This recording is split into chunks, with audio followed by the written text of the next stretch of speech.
So coming on to the classification of asthma, we had discussed the risk factors, the clinical features, the investigations, the examination findings. We have discussed everything. So coming on to the last part of this lecture, we have classifications of asthma. Now, we have 4 classifications as you all can see written on the board. We have mild intermittent, mild persistent, moderate persistent, and severe persistent. These 4 classifications are based on the fact how many times does a person have symptoms in a week, how many times does he have to use an inhaler in a week, and how many times is he having nocturnal symptoms, that is symptoms at night which disturb his sleep, because we have discussed earlier that a patient with asthma has a diurnal pattern. Their condition gets worse at the night and in early morning. So coming on, let's talk about mild intermittent and then move on forwards. So mild intermittent, as the name suggests, so the symptoms are mild and the episodes are intermittent in nature. Now, like I said, we talk about how many symptoms a person is going to have in a week. So in mild intermittent, the times a person is going to have symptoms is going to be approximately 2 or less than 2 times per week. That is, in a week, the person is going to be completely healthy and he might have 1 or 2 times symptoms of asthma. Now, since he is having symptoms of asthma once or twice in a week, he will have to use a bronchodilator for those symptoms, right? So just like the symptoms, he is going to use SABA, that is your short-acting bronchodilator, which gives you rapid relief twice. If you have symptoms 2 times in a week, he's going to use SABA 2 times in a week. Once or twice, that depends. But in mild intermittent, you have symptoms or episodes just once or twice, not more than that.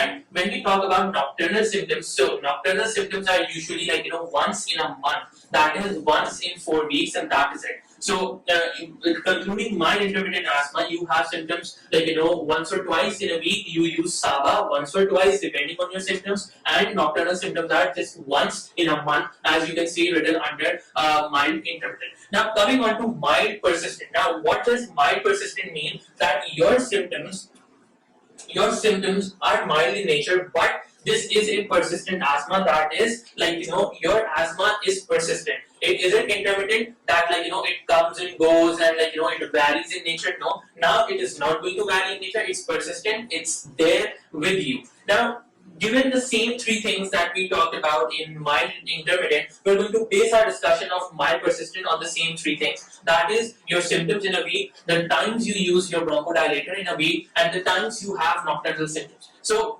over here, let's differentiate mild persistent with mild intermittent and see that why have we divided it into 2 classifications under the same heading of mild, right? So in mild intermittent, we said symptoms less than 2 times per week and using SABA less than 2 times per week.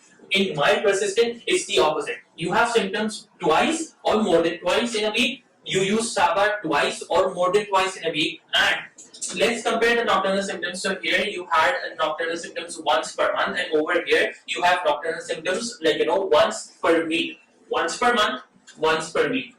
Mild intermittent, mild persistent. So we have discussed mild intermittent and mild persistent. So let's talk about moderate persistent. Now, mild persistent and moderate persistent have only 2 things in different. This is mild and this is moderate. They're both persistent. So that means that the symptoms that we have in mild are probably going to be worse and severe in moderate persistent, which is why this is mild and this is moderate. So we have based our classification on 3 things, right? We have based our classification on 3 things. The first one is how many times do you have symptoms in a week? Secondly, how many times in a week do you have to use a bronchodilator because of those symptoms? And how many times do you have nocturnal symptoms in a month? Okay? So these are the 3 classifications that we have been basing on all the types that we have discussed so far. So in moderate persistent, let's look at these 3 things and see how is it different from mild persistent and what happens in moderate persistent. So in moderate persistent, the first thing that we'll be talking about is how many times do you have symptoms in a week. So you will have symptoms daily. That is, every day in a week, you have 7 days in a week, and in all the days you will have symptoms on all the days. Okay? Secondly, how many times do you use your bronchodilator? Obviously, if you have symptoms every day in a week, you will be using symptoms on every day, right? So you will have to use your bronchodilator every day. So daily use of bronchodilator and daily symptoms. Now coming on to nocturnal symptoms. So in moderate persistent, we say that the person will have nocturnal symptoms more than once in a week. Now, how is this different from mild persistent? In mild persistent, we say just one you will have symptoms just once in a week at night. And over here we're saying that we will have symptoms more than once in a week at night, right? You can have 2, 3, 4, you can have as many nocturnal symptoms as you want, but they're definitely going to be more than one, because once is in mild persistent and it has to be more than one in moderate persistent. With moderate persistent being discussed, we are done with 3 of our classifications: mild intermittent, moderate, mild persistent, and moderate persistent. Now coming on to severe persistent. Right now, when we talk about severe persistent, this is the most severe classification of asthma. Starting from mild intermittent, this is the least severe, and this is the most severe. Now, basing our classification on those 3 same things that we have been discussing, from mild intermittent till moderate persistent, we'll base our discussion of severe persistent on those 3 same things as well. So talking about our symptoms in in a week, how many times do you have symptoms? Your symptoms are going to be continuous. I want you guys to see the difference between each and every classification. As you move forward in the classification, try to compare it with the previous classification and see why are we calling it severe, right? So let's compare severe persistent with moderate persistent and see what happens in severe persistent. So we were talking about how many times would you have symptoms in a week, right? In severe persistent, I'm saying you will have symptoms continuously. That is, every day, you have 24 hours in a day, right? You will have continuous symptoms throughout those 24 hours, and this will happen throughout the week.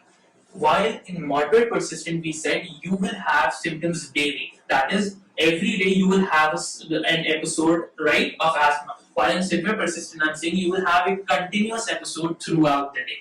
First thing. Second thing, how many times will you be using your bronchodilator? Definitely, you have your symptoms happening throughout the day, so you will have to use your bronchodilator more than once, as many times in a day as you need, right? As need be. So you will be using your bronchodilator every day multiple times. Now coming on to your nocturnal symptoms.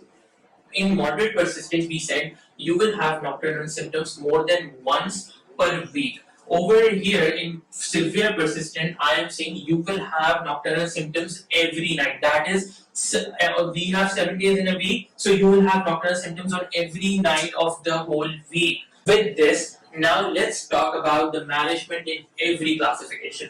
Now, like I said, this intermittent and this word persistent is very important in your management. Now, how is it important? In mild intermittent, like I said, the symptoms are mild, and secondly, this isn't a continuous thing. This is something that just happens, very, very less, very rarely throughout the week. So, over here, if you get a patient of mild intermittent asthma in your clinic, which you diagnose depending on his, the things that he tells you, these 3 things. On these 3 things, you get to know that the person is mild intermittent. So, what are you going to prescribe him? You will prescribe him SABA.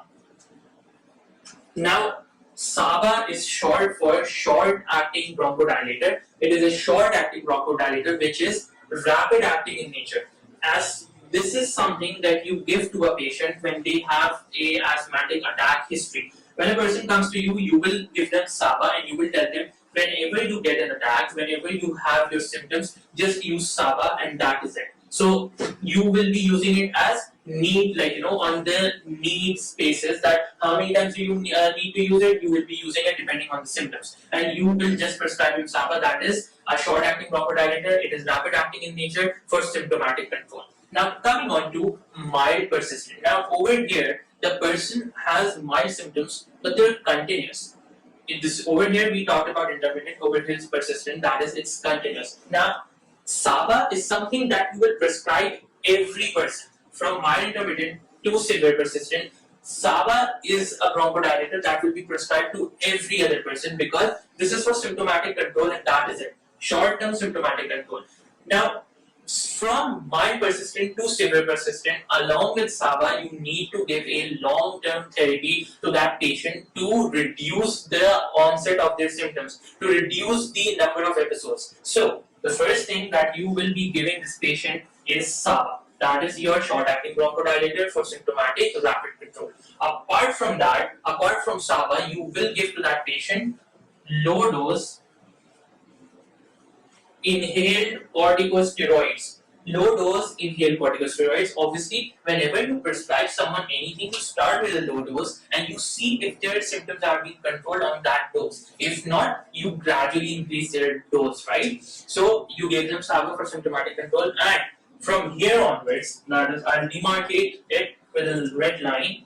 Now, moving downwards, this is all going to be our long-term control. This is our short-term control for symptoms. Now we will talk about our long-term symptoms. So the first thing that you give, this is something that you need to do with every patient. For long-term therapy, the first choice should be low-dose inhaled corticosteroids. If for any reason you cannot give them steroids and steroids are contraindicated in that patient, you can go for other options, and those other options could be either your mast cell stabilizers,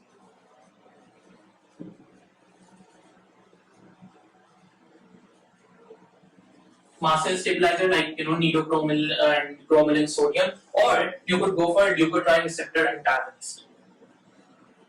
Leukotriene receptor antagonist, short for LTRA. But this is your first choice. This will always be your first choice. But if for any reason you can't give them inhaled corticosteroids, you can give them mast cell stabilizers and leukotriene receptor antagonists. This is if the person has mild persistent asthma and you diagnose them with this kind of asthma depending on these three things. Like a patient comes to you and depending on the clinical history, they tell you these three things and you diagnose mild persistent. This is how you're going to go about it. Give them a SABA, tell them to use it whenever they have symptoms, and during the episodes, like whether they have symptoms or not, keep using low dose inhaled corticosteroids every day. If they can't do that, if it's contraindicated, give them a mast cell stabilizer to use in the longer run or a leukotriene receptor antagonist to use in the longer run. But let's say you cannot control their symptoms or their asthma is not under control with these things. Let's say you can't control their asthma with these things. So what you can do is, like over here, what you'll do is that with low dose inhaled corticosteroids, if with low dose inhaled corticosteroids is not being controlled, you can either increase the dose of your inhaled corticosteroids, with a slow dose here, increase the dose a little and see if the symptoms come under control. Or if not, you can add long-acting bronchodilators as well, that is your LABA. You can use LABA with inhaled corticosteroids. So the way to go about it is, go for inhaled corticosteroids first, then try increasing the dose. If that doesn't work as well, then with low dose inhaled corticosteroids, add LABA to the regimen to the patient for long-term control. Now, keeping all of this concept, let's talk about moderate persistent. So in moderate persistent asthma, what you do is that you're already giving them inhaled corticosteroids and you're already giving them long-acting bronchodilators, right? Like you are giving them all of this. They are taking inhaled corticosteroids or they might be taking inhaled corticosteroids plus a long-acting bronchodilator. So in addition to these things, what you can do is, obviously, you will give them SABA. SABA is something that they will take due to for rapid control and for symptomatic control. And along with inhaled corticosteroids and LABA, they can also take a few other drugs. The few other options that they will have is your leukotriene receptor antagonist, or they could go for theophylline. Theophylline is also a bronchodilator, leukotriene receptor antagonist. They work on controlling your bronchoconstriction. There's a separate video on the introduction of all these drugs, and there's an overview of all of them, so you guys can watch it for further detail. But for moderate persistent management, from here on onwards, this is the long-term control. So you can use leukotriene receptor antagonist and theophylline in addition to inhaled corticosteroids and LABA, because this is something that you would have definitely been prescribed to that patient. A patient of moderate persistent asthma will already be prescribed with SABA, inhaled corticosteroids and LABA, but still they have not controlled their asthma. So in addition to their regimen, you can give them leukotriene receptor antagonist or theophylline, whatever the patient is comfortable with. There are a few adverse effects associated with theophylline, so it's usually not recommended. Theophylline has really bad adverse effects, so you might not go with theophylline, but you can go with leukotriene receptor antagonist. Now let's say You gave them all these therapies, add-on after add-on, add-on after add-on. You started with SABA, you gave the patient low-dose inhaled corticosteroids, that didn't work. You tried increasing the dose, that did not work. You gave them LABA, that did not work. You added leukotriene receptor antagonist, nothing worked. Theophylline, nothing worked. So that would mean that it is severe persistent asthma. So in cases when nothing works and you come on to severe persistent asthma, in that case, what do? You were using inhaled corticosteroids over here. These were inhaled corticosteroids. When it comes to severe persistent asthma, you will use oral steroids. Oral steroids are the way to go about your severe persistent asthma. You don't give them inhaled corticosteroids anymore because it's severe persistent, so go for oral steroids. And apart from oral steroids, there are a few drugs that you can use in addition. The first one is Onanizumab. Now, if you look at the name Onanizumab, you have 3 letters at the end, MAB, that is your MAB. MAB means a monoclonal antibody. Whenever you see MAB attached to any drug's name, that means it's a monoclonal antibody. And when we talk about monoclonal antibodies, with respect to Onanizumab, the Onanizumab is a monoclonal antibody that is directed against your IgE, immunoglobulin E. Onanizumab goes and binds to your mast cells Fc receptor where IgE is supposed to attach, but Onanizumab goes and binds to those receptors and does not leave any place for IgE to bind. When IgE cannot bind to mast cells are not going to release your IL-5 and eosinophils are not going to be recruited. So you can give Onanizumab, you can give it through subcutaneous route, and this is an option that you can use. Apart from Onanizumab, you have another monoclonal antibody that you can use, which is Mepolizumab. Now, Mepolizumab is also a monoclonal antibody, and this is targeted against your IL-5 receptor on eosinophils. IL-5 is causing recruitment of eosinophils, right? So what does IL-5 do? IL-5 goes, attaches to eosinophils on their cell membrane and then allows its recruitment. So what Mepolizumab does is it goes and blocks the IL-5 receptor on eosinophils, so IL-5 cannot attach to eosinophils and it cannot cause recruitment of eosinophils. Eosinophils don't come, they do not mediate the damage. Like we discussed, eosinophils are responsible for the whole damage that happens in asthma. So with Mepolizumab, you can block that. So when we talk about severe persistent asthma, you have given all these drugs, but you have failed at controlling the person's asthma. So you go for additional drugs, that is oral steroids instead of inhaled corticosteroids, and you go for Onanizumab or Mepolizumab because these are monoclonal antibodies that you can use to control a person's severe persistent asthma. So with this, we're done with the whole classification and the management, specific to the whole classification. So before we end this lecture, there's one thing that I wanted to discuss. That is, if you have an acute exacerbation of asthma, and we discussed earlier that in cases of acute exacerbation, a person might end up using their accessory muscles. They may be tachypneic, they may be tachycardic, they'll be sweating, diaphoresis हो रही होगी, हो सकता है कि उनका बिल्कुल silent chest हो because severe bronchoconstriction की वजह से there is no air going in and out of a person's lung, so you might have silent chest. Their peak expiratory flow will definitely decrease. So in case of an acute exacerbation, the management that you can do for a patient in that case is, for the first thing, since they're unable to breathe, it's an acute exacerbation, severe bronchoconstriction is going on. So for that, you first need to make sure that the person gets adequate oxygen to oxygenate the whole blood. So what would you do? You would give them oxygen at 60%. The pressure at which you're going to give them is going to be 60%. So you will put the patient on 60% oxygen.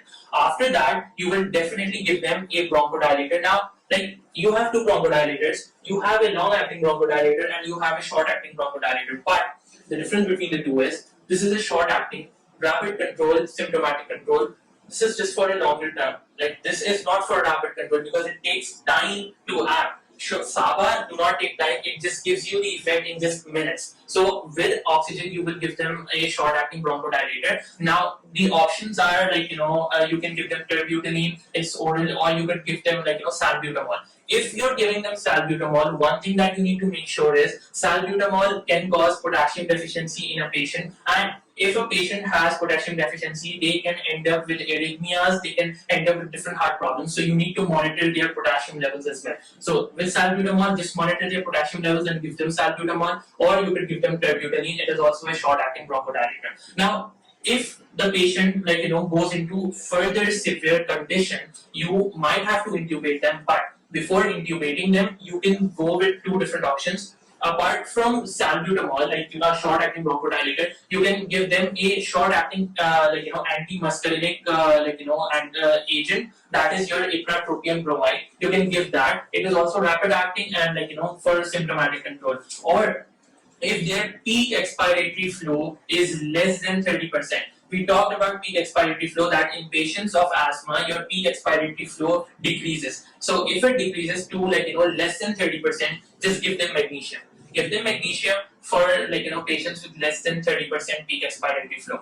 But if all of this does not work, it's a very severe acute exacerbation, go for intubation. Now, when do you intubate a patient? You intubate a patient when they go into coma, when they're confused, when you see that their ADGs are disturbed, they're going into acidosis, respiratory acidosis, or their saturation is falling, saturation of oxygen is falling, partial pressure of carbon dioxide is increasing, and you can't control it with the emergency techniques such as giving oxygen, short-acting bronchodilators. So go and intubate the patient, shift them to a ICU and manage them then, and then monitor their vitals throughout and see if the patient improves or not. With this, we come to an end with our clinical pearl of asthma. I hope that the whole concept is clear, along with pathology, that what are the clinical features, how do you investigate, what are the classifications, what are the management regarding the classifications, and how do you manage your acute exacerbation. If there are any confusions, you can always leave your questions in the comment section or reach out to us on our Facebook page. Thank you so much.